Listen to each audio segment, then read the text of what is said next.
Who is Cirdan?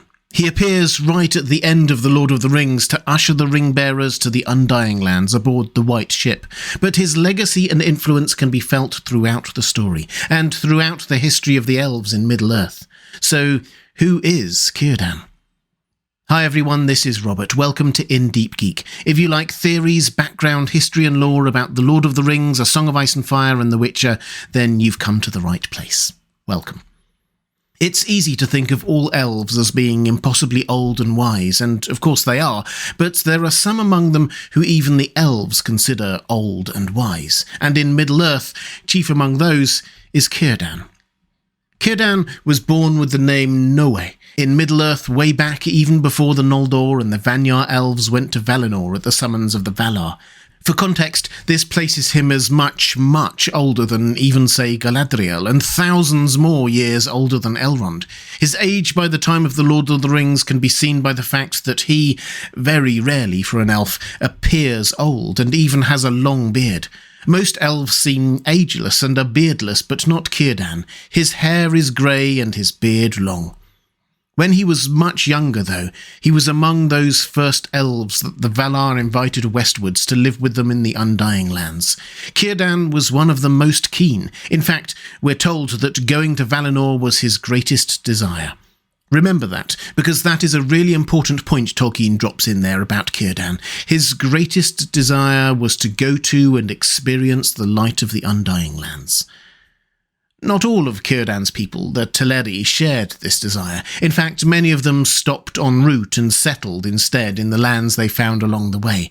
Nevertheless, Cirdan and some others pressed on, and he reached the far western shore of Middle-earth at the head of his people. But then news came that Elwë, king of the Teleri, had gone missing. Cirdan and the Teleri with him loyally went back to look for him, meaning that they literally missed the boat, or island, taking the other elves, the Vanyar and the Noldor, across to Valinor. This must have been very frustrating for Cirdan, given that it was his greatest desire to go there, but he did his duty anyway, even if he didn't find Elwë at that point.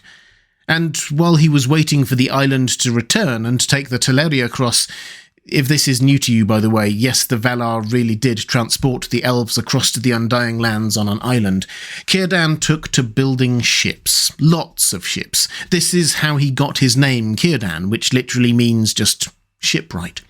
And he kept on searching for his king. Most of the Teleri had given up by this point.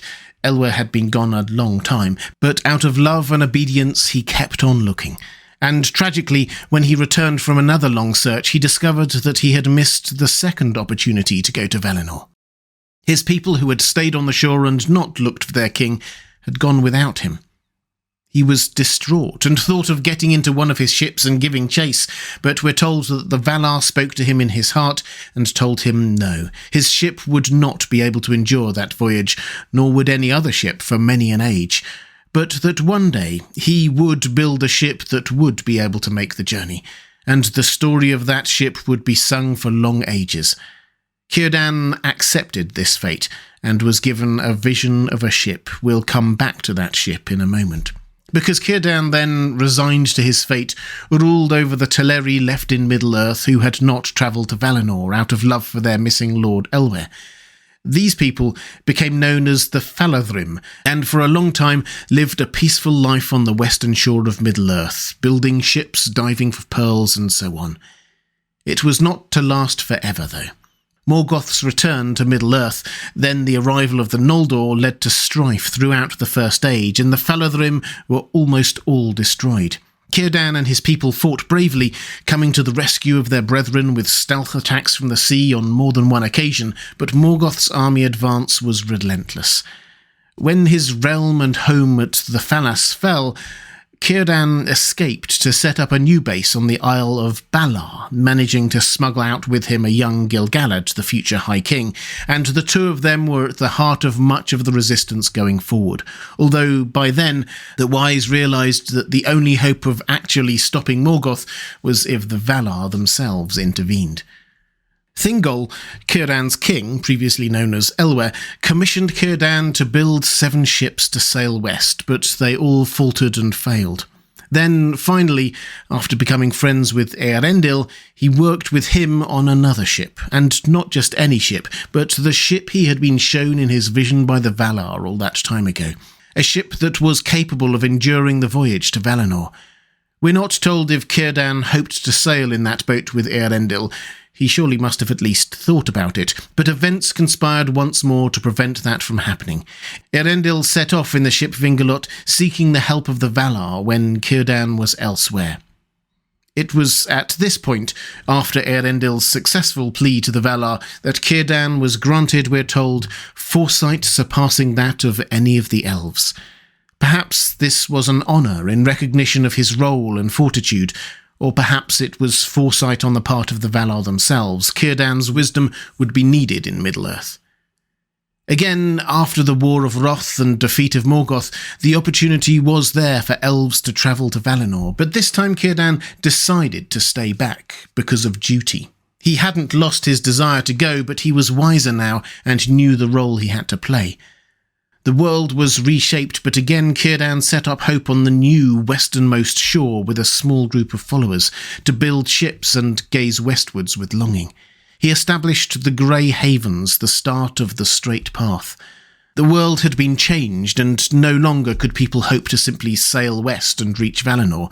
They must go by the straight path now from the Grey Havens. All through the Second and Third Ages, 6,500 years, elves drifted there in ones or twos or larger groups. Cirdan made ships for them all, and they sailed west to Valinor. This may not be the most exciting or dynamic part of Cirdan's story, but it may be the most important. The elf whose greatest desire was to go to Valinor himself, not doing so, but instead making sure that every other elf can go if they wish, personally, by hand, ship by ship.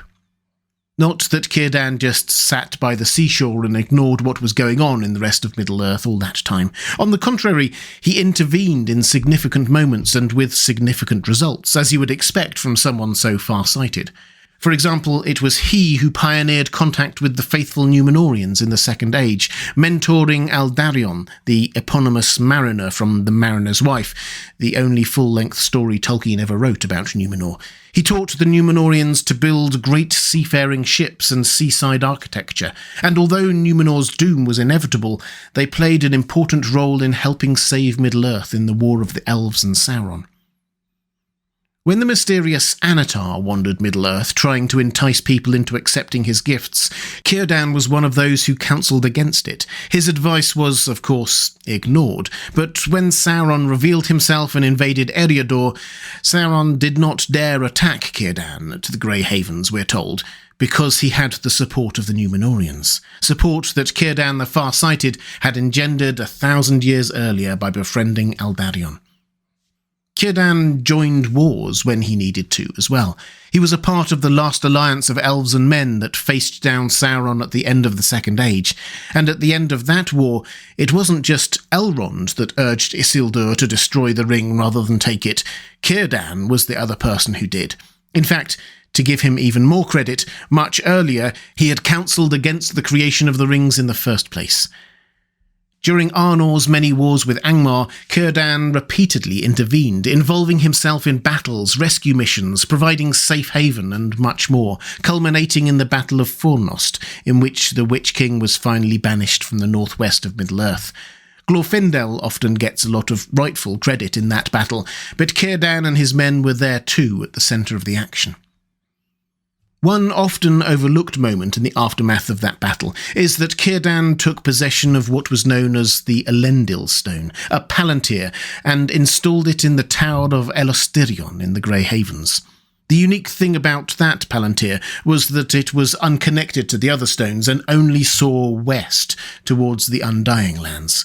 Cirdan, whose greatest desire was to see and experience the light of the West himself, opened it up for any elf to use, so all elves could see the glory there, and many did.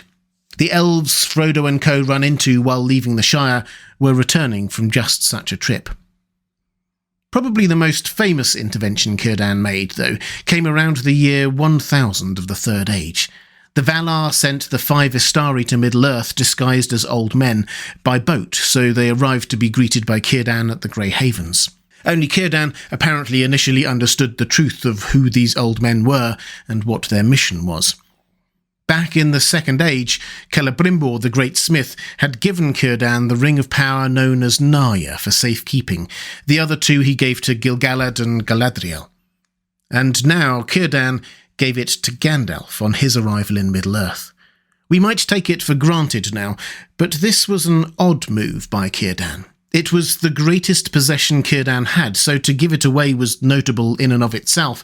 But if he was going to give it to anyone, Saruman was the leader of the Istari, so he was the obvious person to give such a powerful magical item to. But Cirdan decided to give it to Gandalf instead, the Maiar who famously didn't even want to be there in the first place, because he was afraid.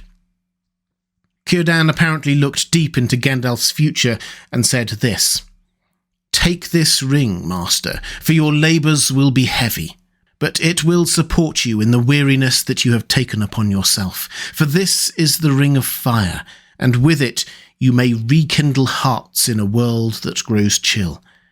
But as for me, my heart is with the sea, and I will dwell by the grey shores until the last ship sails. I will await you." Cirdan knew better than anyone quite how central Gandalf would be in the age to come, and that Gandalf would return to him after all was done. "I will await you," he says. Sure enough, Gandalf was the only one of the 5 to return. And Cirdan did wait. The first and only time we actually meet him in the main stories is when he welcomes the hobbits and the ring-bearers to the Grey Havens and for the ship that he has prepared for them. Not that he, Cirdan, would take that ship. No, true to his mission, he stayed on in Middle-earth and only left when every elf who wanted to leave had safely embarked. The ship he took with Celeborn was known as the Last Ship.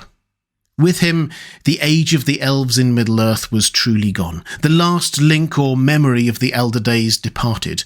The dominion of man could start. So, how can we summarise the importance of Cirdan? He is undoubtedly a legend of Middle-earth, but he's never quite in the limelight. Tolkien makes him stand out by his age, by the fact that he's the only elf we really meet with a beard, that he is the wisest or most foresighted elf, but he's never quite the main hero. Invaluable, but in a supporting role. We only ever actually get to see him in the main story a few pages before the very end of it all. You see, what is amazing about Cirdan is not his age or wisdom or foresight, but his self-sacrifice. Cirdan's greatest desire, we are told again and again, was to go to the Undying Lands, but he never did until the very end. He lived his life by the shore closest to it, gazed through a palantir so he could see it from afar, built ships for others to sail there. Every single elf in the Second and Third Age who left Middle-earth to sail west used a ship Cirdan had made for them. For thousands of years, he helped everyone else to achieve his life goal. And only then, when he had helped everyone else, did Cirdan board the last ship and sail there himself, finally achieving his greatest desire, a true legend of Middle-earth. If you'd like to see more videos on the world of J.R.R. Tolkien and the Lord of the Rings, please click on the link to the playlist on the left of your screen. Or if you'd like to support this channel, thank you. There's a link to my Patreon page on the right of your screen. Thanks for watching. That's all for this time. I'll see you again soon.